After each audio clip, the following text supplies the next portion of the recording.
ने फिर फैलाया पंजा।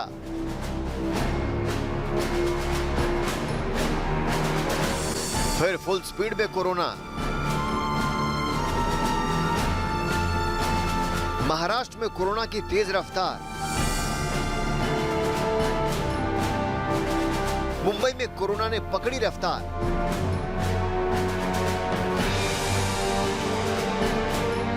दिल्ली में कोरोना के मामलों में तेजी।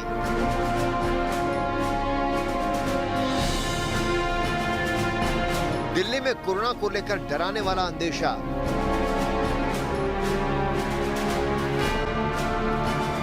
मई में पीक पर कोरोना के पहुंचने का डर।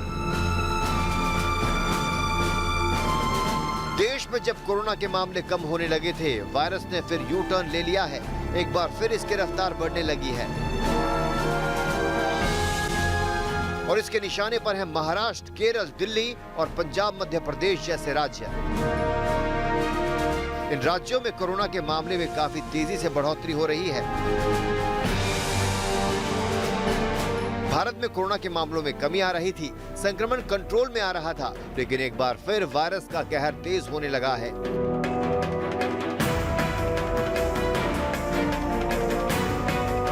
उम्मीद की जा रही है कि साल के अंत तक वायरस का असर खत्म हो जाएगा। वैक्सीनेशन का सेकंड फेज भी शुरू हो गया है और वैक्सीन देने का काम जोर शोर से चल रहा है।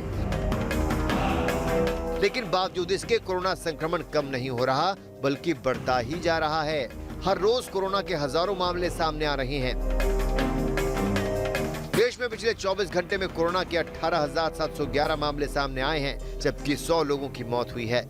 देश में अब तक कोरोना के 1,12,10,000 मामले हो चुके हैं, जबकि अब तक कोरोना से देश में 1,57,756 लोगों की मौत हो चुकी है। वहीं देश में अभी 1,84,523 कोरोना के एक्टिव मरीज हैं।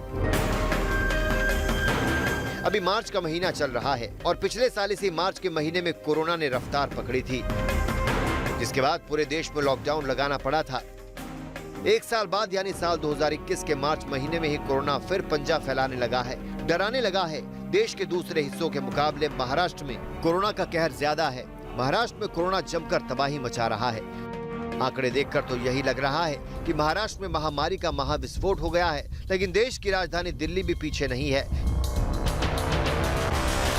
यहाँ हर दिन कोरोना के मामले भले ही ट्रिपल डिजिट में हो, लेकिन रफ्तार बढ़ रही है। देश की राजधानी दिल्ली में करीब 2 महीने बाद संक्रमण दर सबसे ज्यादा दर्ज की गई है। दिल्ली में पिछले एक हफ्ते में एक्टिव कोरोना मरीजों की संख्या बढ़ने के साथ साथ अस्पतालों में भर्ती होने वाले मरीजों में लगातार बढ़ोतरी दर्ज हुई थी। दिल्ली में लगातार दूसरे दिन कोरोना के 300 से ज्यादा मामले दर्ज हुए हैं। पिछले कई दिनों से करीब 100 से 200 मामले आ रहे थे, लेकिन अब यह आंकड़ा 300 के पार पहुंच गया है। दिल्ली में पिछले 24 घंटे में 53,062 लोगों ने कोरोना टेस्ट कराया, जिसमें 321 लोगों की कोरोना रिपोर्ट पॉजिटिव आई है, जबकि एक शख्स की कोरोना से जान गई है। वहीं 5 मार्च को 312 मामले सामने आए, जबकि 3 लोगों की मौत हुई थी। दिल्ली में 6 मार्च से पहले 23 जनवरी को सबसे ज्यादा 1880 कोरोना के एक्टिव मरीज दिल्ली में दर्ज हुए थे।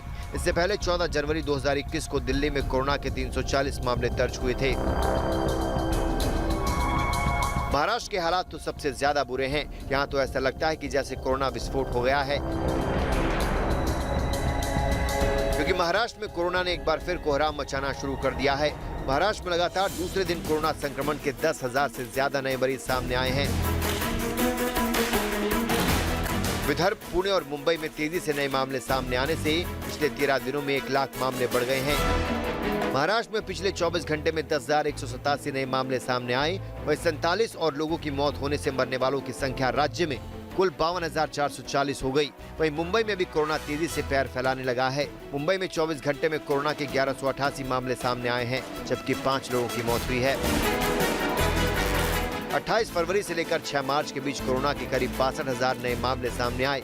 महाराष्ट्र में कोरोना की रफ्तार बढ़ती जा रही है, हालात भयावह होते जा रहे हैं। लोगों को एक बार फिर कोरोना का डर सताने लगा है, साथ ही लोगों को लॉकडाउन का भी डर सता रहा है। देश में पिछले 24 घंटे में कोरोना के 18,000 से ज्यादा केस सामने आए हैं, जिसमें से 10,000 से ज्यादा केस सिर्फ महाराष्ट्र से ही हैं। इसलिए महाराष्ट्र में कोरोना किस कदर फैल रहा है, इसका आप अंदाजा लगा सकते हैं। इन आंकड़ों को देखकर आप महाराष्ट्र में कोरोना के हालात समझ सकते हैं। 28 फरवरी को महाराष्ट्र में एक दिन में 8,283 नए मामले सामने आए थे। हालांकि 1 मार्च को थोड़ी गिरावट दिखी और उस दिन 6,397 नए मामले सामने आए, जबकि 2 मार्च को मामलों में बढ़ोतरी हुई और उस दिन 7,863 नए मामले सामने आए। इसके अलावा 3 मार्च को 9,855 नए मामले और 4 मार्च को 8,998 नए मामले, 5 मार्च को 10,216 मामले और अब 6 मार्च 10,187 मामले सामने आए। 17 अक्टूबर 2020 को महाराष्ट्र में एक दिन में 10,259 सबसे ज्यादा मामले दर्ज किए गए थे। महाराष्ट्र में फुल स्पीड में कोरोना बढ़ रहा है। इस वजह से महाराष्ट्र के कई शहरों में लॉकडाउन लगा दिया गया है। महाराष्ट्र की उद्धव सरकार ने अमरावती शहर में जारी लॉकडाउन को बढ़ाकर 8 मार्च तक कर दिया है। अब यहां कोरोना केस के आधार पर और लॉकडाउन से फायदे के आधार पर ही फैसला लिया जाएगा कि लॉकडाउन को बढ़ाना है या खत्म करना है। अमरावती शहर के अलावा अचलपुर शहर और अंजनगांव सुरजी शहर में भी लॉकडाउन लगाया गया है। अंजनगांव सुरजी शहर में कोरोना के ज्यादा केस होने के बाद कंटेनमेंट जोन घोषित किया गया है। महाराष्ट्र के हिंगोली में भी कोरोना के मामले बढ़ रहे हैं। कोरोना के बढ़ते मामलों को देखते हुए प्रशासन ने 7 मार्च तक हिंगोली में लॉकडाउन लगाया है। अब यहां भी लॉकडाउन का समय पूरा हो रहा है। वहीं अकोला में भी 8 मार्च तक कुछ शर्तों के साथ लॉकडाउन लगाया गया है। वहीं नागपुर में भी लॉकडाउन लगाया गया है।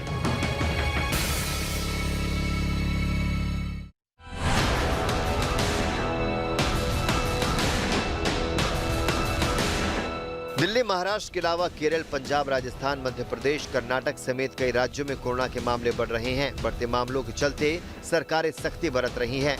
इस बीच राजस्थान सरकार ने आदेश दिए हैं कि गुजरात, पंजाब, हरियाणा, महाराष्ट्र और मध्य प्रदेश से आने वाले लोगों को अब कोरोना का RT-PCR टेस्ट कराकर आने पर ही राज्य में एंट्री मिलेगी।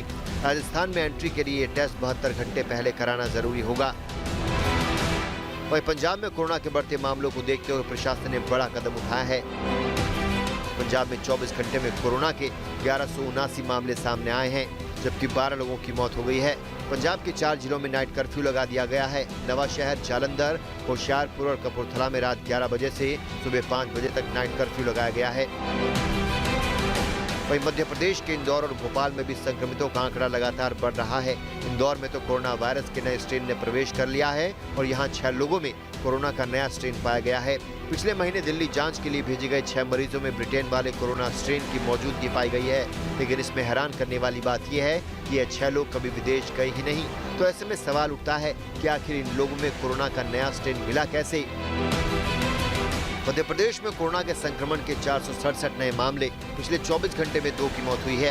इंदौर में पिछले 3 दिन में 491 और भोपाल में 278 संक्रमित मामले सामने आए हैं। जबलपुर, बैतूल, छिंदवाड़ा, उज्जैन और महाराष्ट्र से लगे जिलों में कोविड-19 के मामलों में इजाफा देखा जा रहा है। महाराष्ट्र से आने वाले यात्रियों के लिए अब कोरोना नेगेटिव की रिपोर्ट साथ लाना अनिवार्य कर दिया गया है। इसकी जवाबदेही बस ऑपरेटरों की होगी। दक्षिण के राज्यों में भी कोरोना के मामले फिर तेजी से बढ़ रहे हैं। केरल और तमिलनाडु में विधानसभा चुनाव भी होने हैं, लिहाजा चुनावी रैलियां भी होंगी। लेकिन कोरोना ने जिस तरह से केरल, तमिलनाडु में पैर पसारे हैं, उस लिहाज से हालात बिगड़ सकते हैं। केरल में पिछले 24 घंटे में कोरोना के 2,791 मामले सामने आए हैं, जबकि 16 लोगों की कोरोना से जान गई है। केरल में कोरोना से अब तक 10,75,576 लोग संक्रमित हो चुके हैं। तमिलनाडु में 24 घंटे में 562 नए केस मिले हैं, जबकि 4 लोगों की मौत हुई है। तमिलनाडु में अब तक कोरोना के 8,53,992 केस हुए हैं, जबकि अब तक कोरोना से 12,513 लोगों की मौत हुई है। देश के कई राज्यों में कोरोना के मामले बढ़ने से हर कोई हैरान है। इस इलाके में कोरोना बढ़ रहा है, वहां के लोग परेशान हैं। लोगों को चिंता है कि कहीं उनके क्षेत्र में फिर से लॉकडाउन न लग जाए, लेकिन सरकारों के पास कोई विकल्प ही नहीं है। कई शहरों में लॉकडाउन लगाया जा रहा है। आरजेडी नेता शिवानंद तिवारी ने कोरोना के मामले बढ़ने पर दुख जताते हुए सरकारों से जल्द कोरोना कंट्रोल करने की अपील की है। जाकर देखना ही चाहिए अचानक जो है फिर किस तरह से बढ़ा। और ऐसे भी दुनिया के अनेक मुल्कों में जो है बीच बीच में ये खबर आ रही है कि हाँ साहब फिर से बढ़ गया। जैसे अभी दिल्ली में मैंने फिर से बढ़ने की खबर आई थी, अब जो है वहाँ मैंने स्थिर हो गया। लेकिन महाराष्ट्र में जो है तब तक तेजी से उभरा है। तो इसके बारे में सेंट्रल टीम जा रही है, तो देखना चाहिए क्या वजह है कि जहाँ बिल्कुल मतलब लगभग स्थिति सामान्य होती जा रही है। अचानक किस वजह से फिर से मामले में उछाल आया है। देश के सबसे बड़े राज्य और दिल्ली से सटा उत्तर प्रदेश भी अलर्ट है। यूपी में कोरोना के मरीजों की संख्या लगातार कम होती जा रही है। इसके बाद भी स्वास्थ्य महकमा अलर्ट है। महाराष्ट्र और केरल में नए केस मिलने के बाद इन राज्यों से आने वाले यात्रियों पर खास नजर रखी जाएगी। जांच के बाद आवश्यकता अनुसार क्वारंटीन किए जाएंगे। दिल्ली समेत 8 राज्यों और केंद्र शासित प्रदेश के स्वास्थ्य अधिकारियों के साथ बैठक में प्रभावित जिलों में टीकाकरण अभियान में तेजी लाने और टेस्टिंग बढ़ाने का निर्देश दिया गया है। केंद्रीय स्वास्थ्य सचिव राजेश भूषण और नीति आयोग के सदस्य डॉक्टर विनोद के पॉल ने कल हरियाणा, आंध्र प्रदेश, ओडिशा, गोवा, हिमाचल प्रदेश, उत्तराखंड और केंद्र शासित प्रदेश जैसे दिल्ली तथा चंडीगढ़ के स्वास्थ्य सचिवों और एमडी के साथ बैठक की। बैठक में इन 8 राज्यों और केंद्र शासित प्रदेशों में कोरोना के फिर से लगातार बढ़ रहे मामलों को देखते हुए कोविड-19 मामलों की निगरानी, रोकथाम और प्रबंधन को लेकर चल रहे उपायों की समीक्षा की। आरटीपीसीआर टेस्टिंग में कमी आई है। साप्ताहिक स्तर पर संक्रमण के मामलों में वृद्धि और कोरोना संक्रमित मामलों में कॉन्टैक्ट ट्रेसिंग में भी कमी आई है। इस वजह से सटे पड़ोसी राज्यों और केंद्र शासित प्रदेशों में संक्रमण का खतरा बढ़ सकता है। कोरोना संक्रमण के बढ़ते मामले को देखते हुए राज्यों से कहा गया है कि टेस्ट, ट्रैक एंड ट्रीट की प्रभावी रणनीति को जारी रखें, जिससे महामारी की वृद्धि दर को कम किया जा सके। साथ ही जिन जिलों में टेस्टिंग में कमी आई है, वहां पर ओवरऑल टेस्टिंग में सुधार लाया जाए। कोरोना के रोकथाम के लिए कई मोर्चों पर काम चल रहा है। टीकाकरण का दूसरा चरण भी 1 मार्च से शुरू हो चुका है। अब जनता को जिम्मेदारी लेने की जरूरत है। मास्क पहनना और 2 गज की दूरी बेहद जरूरी है, तभी देश कोरोना को हरा पाएगा। नहीं तो जो अंदेशा जताया जा रहा है कि मई तक कोरोना पीक पर होगा, वो सच साबित हो जाएगा। देश की जनता को कोरोना को हराना ही होगा।